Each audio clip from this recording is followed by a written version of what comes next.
Assalamualaikum. எல்லாம் எப்படி இருக்கீங்க? இன்னைக்கு நம்ம குயிக்கா ஈஸியா நம்ம சன்னா மசாலா செய்ய போறோம். அதுக்காண்டி நான் வந்து 1/2 கிலோ எடுத்துர்க்கேன். இது வந்து ஒயிட் கொண்டக்கடலை இருக்குல்ல, அதுதான் இது. வாங்க எப்படி செய்யறதுன்னு பாப்போம். நான் வந்து வெங்காயத்தை அரைச்சிக்கிறேன். இது மாதிரி ஒன்று போட்டிருக்கேன். இது மாதிரி 2 வெங்காயம். அது சன்னா மசாலான்றதுனால கொஞ்சம் மசாலா வந்து நிறையா வேணும். அதனால வெங்காயமும் தக்காளியும் கொஞ்சம் ஒரு வெங்காயம் தக்காளி ஜாஸ்தியாக இருந்தால் போதும். ஆனால் ரொம்ப நைஸாக அரைக்கக்கூடாது. சும்மா நம்ம கொரண்டு அரைச்சி எடுத்துக்கணும். நம்ம ஒரு 4 பச்சை மிளகா கம்மியாக போட்டுக்கோங்க. மிளகாய் தூள் வந்து கொஞ்சம் ஜாஸ்தியாக யூஸ் பண்ணிக்கோங்க. இது கூட 1 ஸ்பூன் பெருஞ்சீரகம், 1 ஸ்பூன் பெருஞ்சீரகம், 4 பச்சை மிளகா இது கூட போட்டு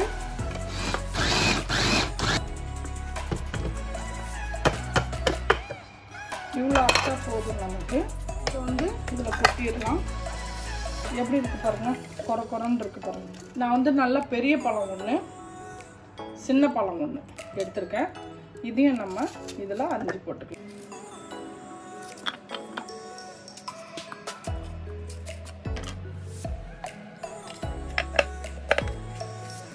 கொஞ்சம் விட்டு அரைங்க, அப்போதான் கொஞ்சம் கொரண்டு அரைக்கும். மசாலா செய்யும் போது கொஞ்சம் எண்ணெய் கொஞ்சம் ஜாஸ்தியாக தேவைப்படும். அதனால் ஒரு 3 ஸ்பூன் நம்ம ஊற்றிக்கலாம். அதில் வேறு ஒன்றும் போட வேணாம். நம்ம இந்த வெங்காயத்தை வச்சுருந்தோம் பார்த்தீங்களா, இதே இதில் போட்டுடலாம்.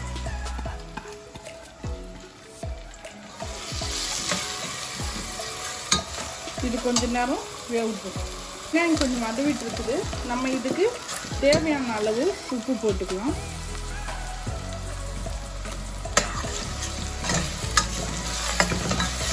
இன்னும் கொஞ்சம் நல்லா வேகட்டும். வெங்காயம் நல்லா வெந்துருச்சு பாருங்க. இஞ்சி பூண்டு பேஸ்ட் 1 ஸ்பூன்,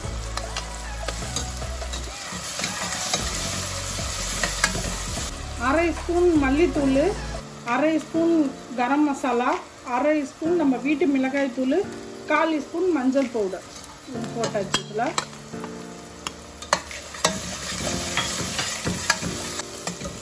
தக்காளியும் நான் இதில் போட்டேன். இதோடு சேர்த்து நம்ம அடுப்பு கொஞ்சம் ஸ்லோவாக வச்சு கொஞ்சம் நல்லா இதை வேக வைக்கணும். இது கொஞ்சம் அப்படியே வேகட்டும். குக்கர் மூடிய சும்மா அப்படியே மேலே வைக்கணும். ஃபுல்லாக மேலே வந்துருச்சு. நம்ம இப்போ சன்னாவை இதில் போட்டுடலாம். சன்னாவை இதில் போட்டுடலாம்.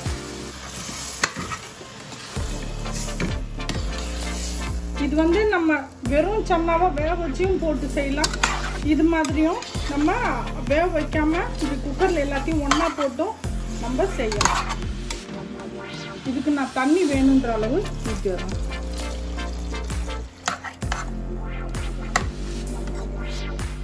இந்த அளவுக்கு நம்ம தண்ணியை போட்டுட்டு இதில் உப்பு உரப்பு எல்லாம் சரியாக இருக்கான்னு பார்த்துக்கோங்க.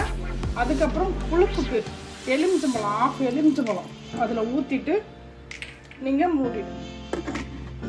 இது வந்து உங்கள் குக்கரு எத்தனை சிட்டி வரும்ன்றத பார்த்துக்கோங்க. அதுக்கு தகுந்த மாதிரி வச்சுருங்க. இது நான் வந்து இது 3 சிட்டி விட போகிறேன். நான் சன்னா செய்யும் போது நமக்கு வந்து என்னன்னா, குக்கரை வந்து வேகமாக வைக்கக்கூடாது, ஸ்லோவில் வைக்கணும், இல்லைன்னா மீடியமில் வைக்கணும். வச்சு நம்ம அதை வேக வச்சாதான் அதோட டேஸ்ட் எல்லாமே அதில் உள்ளே போயிட்டு நல்லாயிருக்கும்.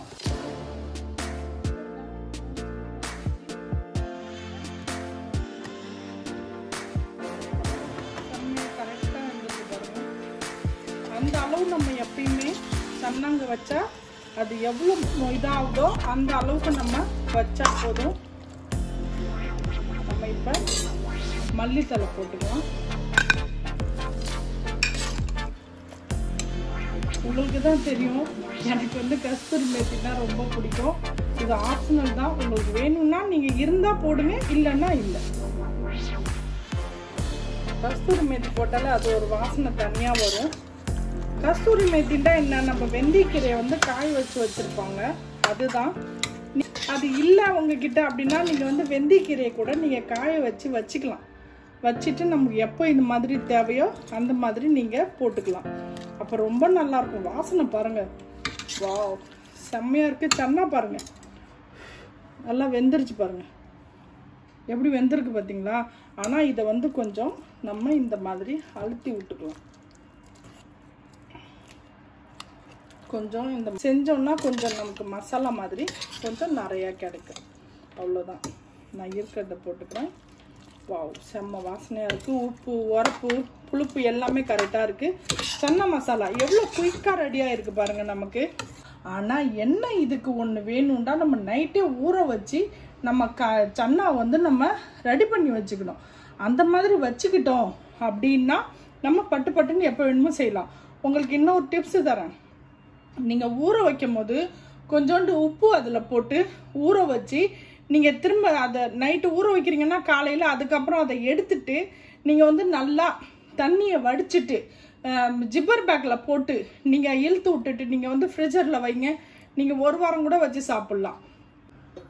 இதை வந்து நான் உங்களுக்கு ஒரு சின்ன ஒரு கடாயில் இது எடுத்து காமிக்கிறேன். எவ்வளோ நல்லா இருக்குது பாருங்கள். வாசனை, அந்த வாசனை, மல்லி வாசனை, சன்னா வாசனை, அந்த கஸ்தூரி மேத்தி எல்லாமே செம்மையாக இருக்குது, சூப்பராக இருக்குது. நீங்களும் இதே மாதிரி செஞ்சு பாருங்கள். உங்களுக்கு இந்த டிஷ் பிடிச்சிருந்துச்சுன்னா நம்ம சேனலில் லைக் பண்ணுங்கள், ஷேர் பண்ணுங்கள், கமெண்ட் பண்ணுங்கள், மறக்காமல் பெல் பட்டன் கிளிக் பண்ணுங்கள். இன்ஷா அல்லாஹ் இன்னொரு வீடியோடு நான் வந்து உங்களை சந்திக்கிறேன். பாய்.